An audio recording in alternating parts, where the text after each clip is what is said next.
श्रद्धावादी बनेंगे तो आपको लगेगा कि मां से बढ़ के कोई देवता नहीं है इस धरती पर। अगर मां नहीं होती तो ये सभा कैसे लगता? मां नहीं होती तो engineer, doctor, collector, professor, engineer कहां से आते? मां नहीं होती तो प्रधानमंत्री, मुख्यमंत्री, रेल मंत्री, विदेश मंत्री, रक्षा मंत्री, वित्त मंत्री कहां से आते? मां नहीं होती तो मुख्यमंत्री कहां से आते और गवर्नर साहब कहां से आते? मां नहीं होती तो ढोलक बजाने वाला, हारमोनियम, नाल, गिटार, सितार बजाने वाले और गाने वाले कहां से आते? मां नहीं होती तो गुरु चेला कहां से आते? सबका श्रेय यही मां है और मां से बढ़ के इस धरती पर कोई देवता पैदा नहीं। ये श्रद्धावादियों का काम है कि अपने अपने मां का सेवा करे और अपने अपने मां का पूजा करे। और दूसरे देवता हमारे, तो मैं कह रहा था वेद के बारे में।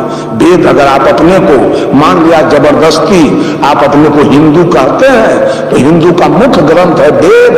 और वेद ने किस देवता को माना? वेद ने कहा मातृ देवो भव।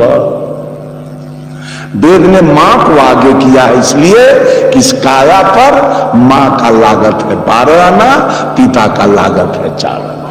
इसलिए मां को आगे हर जगह। सीता तब राम, राधे तब श्याम, माता तब पिता।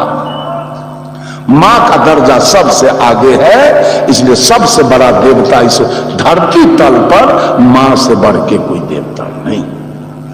मां बाप से बढ़कर जग में कोई दूजा नहीं खजाना। जिसने तुझे जन्म दिया रे दिल उसका नहीं दुखाना। पहले तो मां ने तुझको 9 महीने पेट में धोया, सीने का खून पिलाया।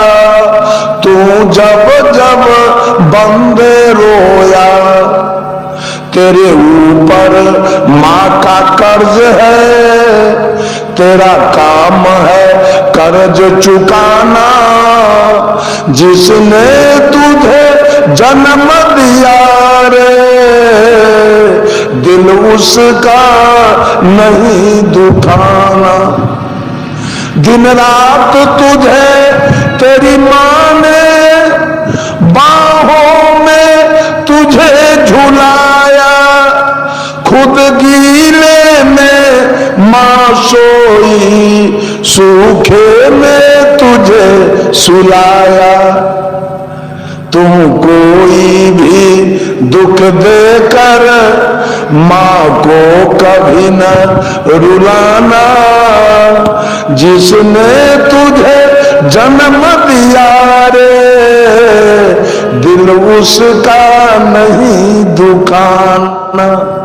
मां बाप के शरण से बढ़कर कोई स्वर्ग नहीं है दूजा।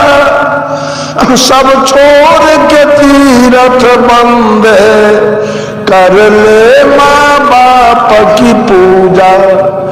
इस जन्म मरण से तुझको